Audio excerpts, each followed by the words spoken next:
Hey everyone, Ben here and welcome to what might just be the best online sim race that I have ever had. We're in the VRC Touring Car Championship in Assetto Corsa on low fuel motorsport, and we're at Brands Hatch for a 30-minute race.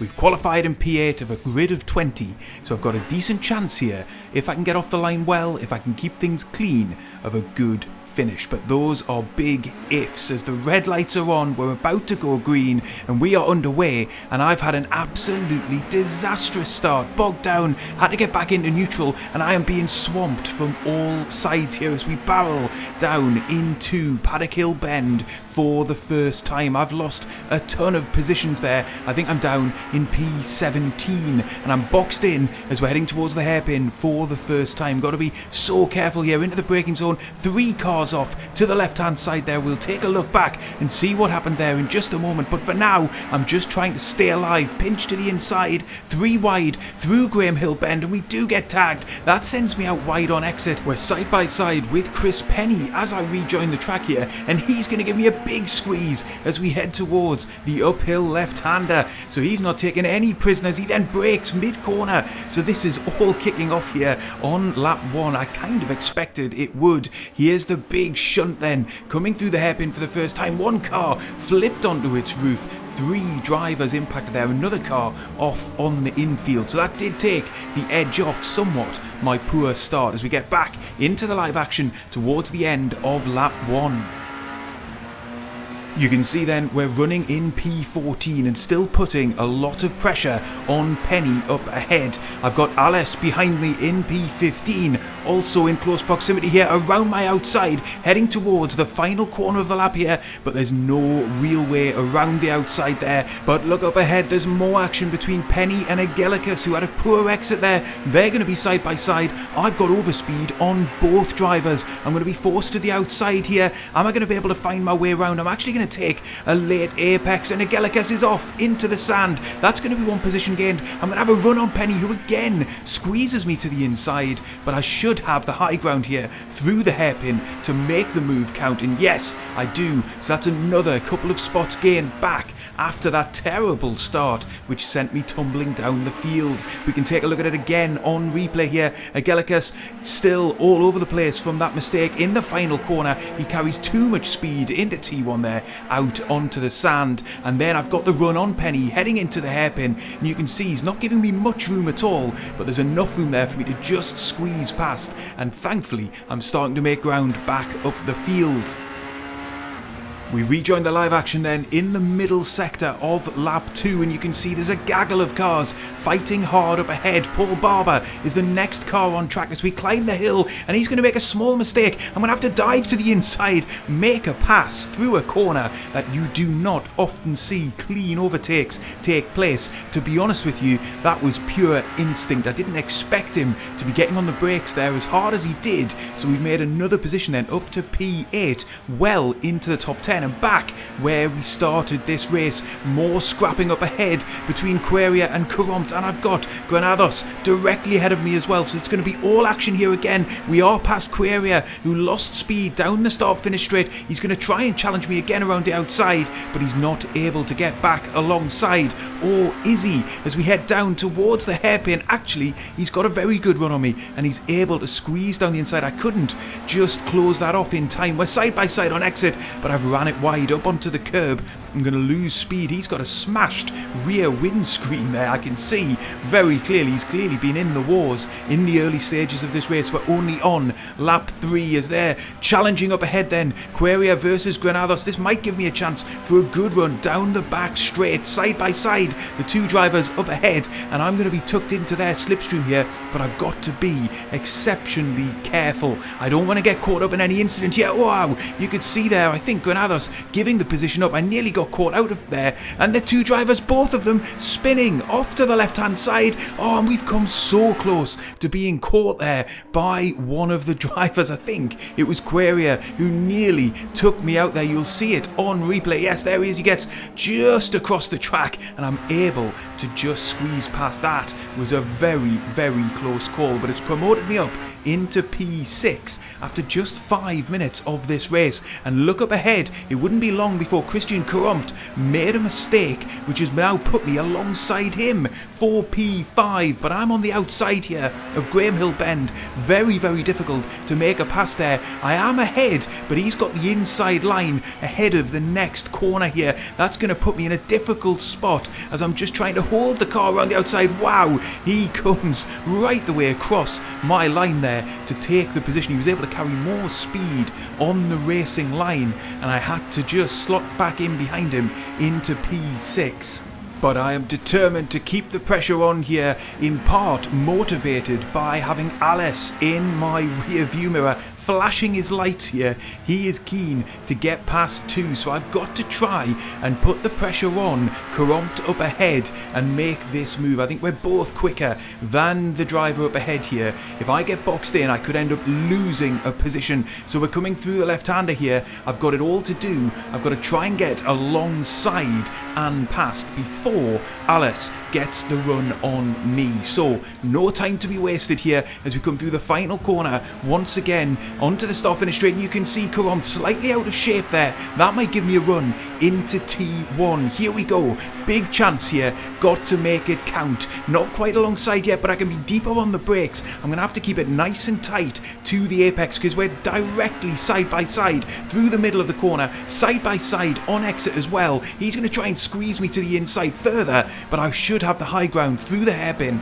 to make this move mine. However, he's holding it around the outside. That's going to give him the inside here. It's going to leave me with very little place to go, and there we go. He's managed to hold on. What a fantastic bit of racing that was, by the way, side by side for several corners, and now I've got Alice behind me approaching around the outside too, so I might well end up losing a position. Thankfully just able to hold on there, but brilliant three-way racing here in the top 10 on Assetto Corsa LFM. Absolutely wonderful stuff. Very, very clean racing as well, everybody giving each other enough space, and we're already into the midsection of another lap here at Brands Hatch. They really do fly past here. It's such a high speed circuit, and very, very nearly Corrupt taking too much speed through the right-hander here then. So again, I'm going to have a chance possibly into the left-hander to come. Very difficult to execute an overtake here. He's early on the brakes. I'm able to just get my nose down the inside. Did we make contact? I'm not sure, but Corrupt ended up in the gravel trap. I'll take a look back at that on replay, but there's no time right now because we've got pressure from behind, and it looks as if I might be under pressure straight away for that P5. Alice alongside me as we get down the start finish straight here. He's well clear of me into the braking zone for T1.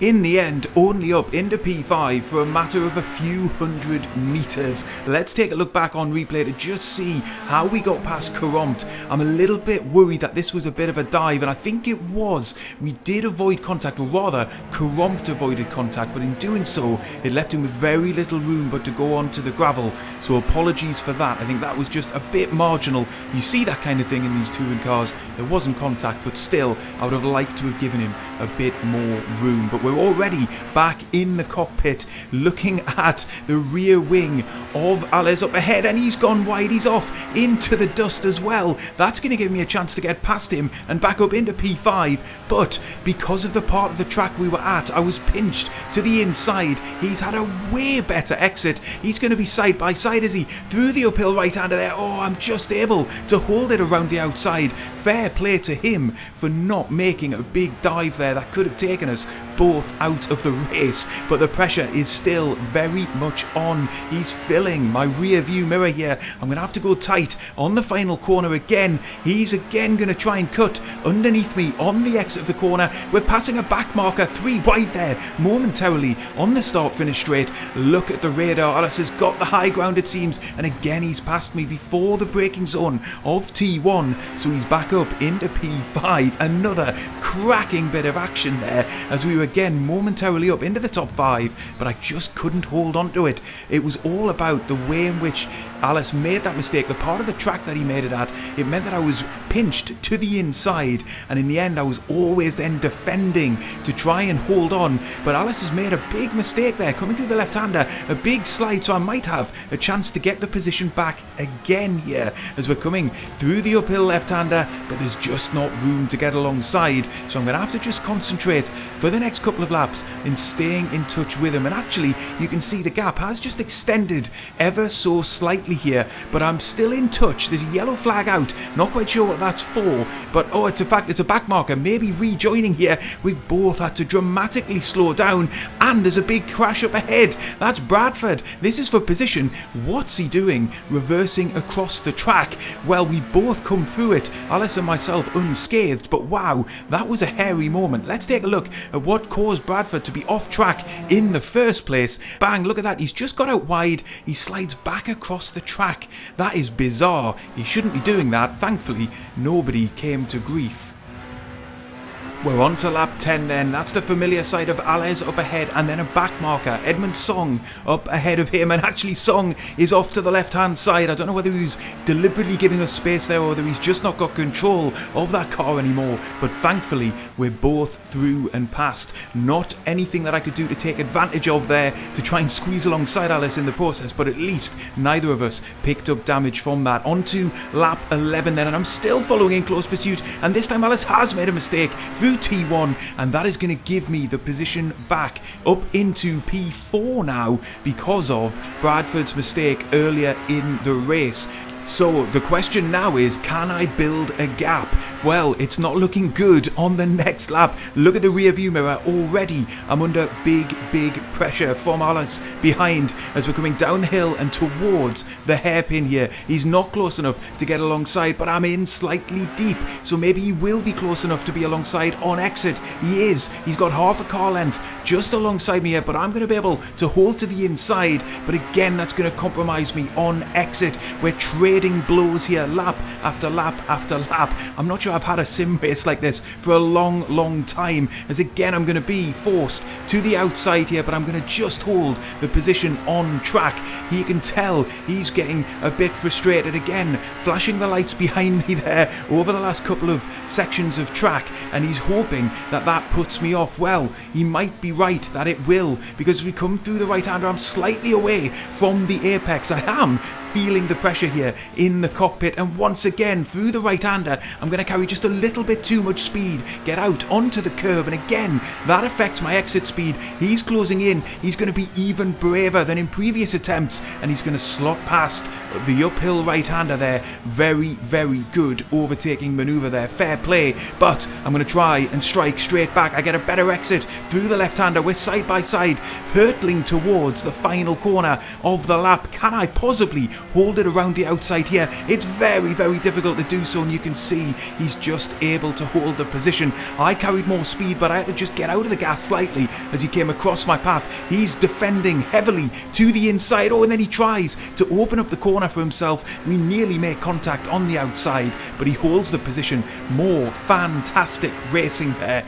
Wow, this is going to be the battle right the way to the finish of this race by the looks of it. He then is wide through the exit of the hairpin. His turn to make that mistake. Maybe I'll have another chance on this lap as we come through Graham Hill Bend. Look at the extra speed that I'm able to carry there. He's absolutely going to have to go defensive into the next corner. Side by side again though, I'm stuck on the outside. Very difficult to make a pass stick around here, and actually it's just pushed me wide and up onto the curb. I'm not going to be able to carry the speed out of the corner that I need in order to make a pass here, but you can see I very nearly was alongside him anyway, but he's just going to have the track position to block me off into the right hander. This is incredibly intense in the cockpit here as we are throwing everything at this battle between the two of us for 4th position in this race. On to lap 14 then, we're running P5, less than 10 minutes to go then in this race. We've reached 2/3 race distance and we're just 0.3 seconds behind Shimon Alès up ahead as we're getting into a braking zone. We're going to try and work our way around the outside, not able to do it, but maybe we'll get a better exit as again Alès squeezed to the inside. It really has been the most ferocious battle over the course of the last 10 minutes or so of this race. race. Will one of us crack under this pressure? Well, Alice is going to the inside once again. I'm not going to try and pass him around the outside. I'm going to try and get a better exit, and it looks as if I have. He is immediately, though, covering off the right-hand side of the track. As you can see, I am gaining down the back straight here, so it's going to leave me with no choice but to try and go around the outside. He gives me a car's width, pretty well, not much more than that on entry. I am out on the outside. I have made the pass. Wow, what a move. Finally cracked his resistance, but then I've made a mistake straight away. We get a big slide through the right-hander, and would you believe it, it's going to give him the position straight back. Look at that once again, trading blows. I had P4 there for maybe 50 metres of track this time, couldn't hold on to it, immediately made a mistake, and actually that is a sign that our tyres are beginning to go off, having to be much more careful through some of these high speed corners, as again we're challenging towards the end of the lap. They just do not have the grip that they had in the early stages of this race, and that was clear evidence of that through the right-hander. Once again then, we're going to be on the outside into T1 as we start lap 15. But Alice has that covered. We're going to have to just settle back in behind him and try and regather to make another move. But this is the best moment of the race so far for me, I think. Around the outside, high speed corner, fair play to him. He gave me lots of space, but then I had to just go and throw it away. Look at the power slide. It might look cool. It's not the quickest way through that corner, let me tell you. And the evidence is right there. We basically were a sitting duck for Alice to get straight back past. And again, we just had to settle in behind him. On to lap 15 then, and I'm still piling the pressure, still right underneath the rear wing of the car up ahead. Am I going to be able to make it this lap that I managed to get past him and then build a bit of a gap? It does feel to me as if I've got more speed at this stage of the race. I'm not sure that was the case early on in the race, but right now I'm just hammering him through these corners and carrying more speed, but can I get past? That's the big question. Well, actually, this time around, I'm not able to get even alongside him through that corner, so I'm going to have to just pick my battles here. I don't want to lose too much more time equally on these tyres that are beginning to run out of their best life. I don't want to make a mistake and slide off into the gravel, into the barrier, and ruin all of the good work that I've done so far. So I'm just taking this time here to take stock, to regather before we get into the final set of laps of this race. And you can see as we're coming down the straight before the final corner, there's still less than half a second between us as we come through the final corner, and actually it's Alice who's made a mistake. Look at that, he's off into the gravel. That's the first very significant mistake that either of us have made. We've each made small errors here and there to give the position, to take the position, but this looks like the decisive moment in this phenomenal race-long battle, and I've just got to take this opportunity to say thanks to Shimon for being such a fantastic competitor on track. That was indeed the pivotal moment. We're on to the final lap now. I feel badly for him because that was a really unlucky. It could have easily been me just a couple of laps earlier if I hadn't gathered that slide. As it is, we're going to come home to take P4, and I have to tell you that is one of the most enjoyable, if not the most enjoyable online sim races I have ever had, and it bodes hugely well for Assetto Corsa, for these VRC touring car mods on low fuel motorsport, because this is just the first race of the new season. And there's the classified results. You can see we came home in P4, really happy with that, and just a thoroughly enjoyable experience. If you haven't already, I really recommend you give it a go, and I will see you on the next one.